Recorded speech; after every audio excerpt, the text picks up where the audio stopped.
Picture this: a blue planet protected by a thin layer of atmosphere that keeps temperature, air, and water in perfect balance to maintain life. In the cold depths of space, this planet is a virtual paradise, the only one known of its kind, and it is our planet, Earth.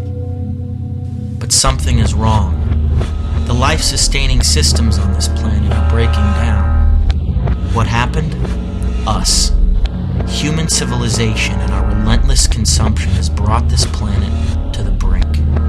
But specifically, our destructive addiction to one single resource may push us over the edge.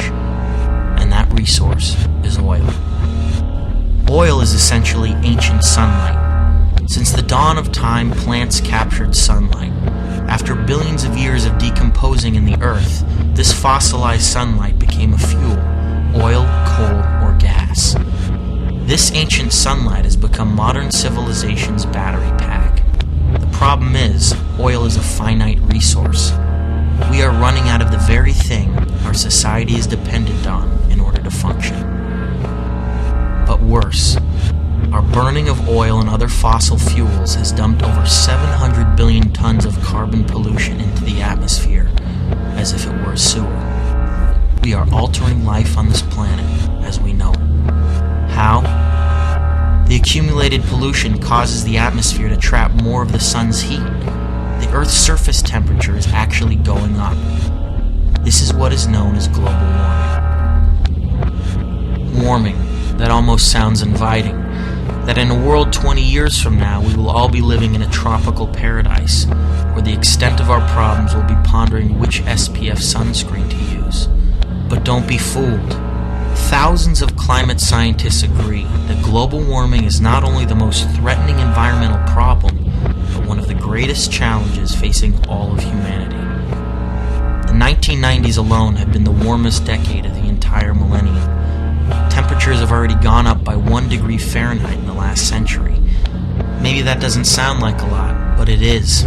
It only took 4 small degrees to shift us out of the last ice age. When you turn on the TV and you hear about killer heat waves, extreme weather conditions, freak storms, drastic flooding of cities, rising sea levels, giant chunks of ice breaking off in the Antarctic, coral reefs bleaching out and dying, make the connection. It is global warming and climate change. In the face of this disaster, what have big corporations and politicians done about it? Unfortunately, not enough. The fact is they've gained too much money and power off our addiction to oil. This makes them dangerously resistant to change. But are we? We must demand a separation between oil and state. We can get off oil and slow down global warming. We can use energy more efficiently and support renewable, clean energy sources, new green technologies that don't burn carbon like hydrogen fuel cells, wind and solar power. We can vote for leaders who care about protecting your health, the air, and the environment. We can support nonprofits who are making a difference. We can be environmentalists.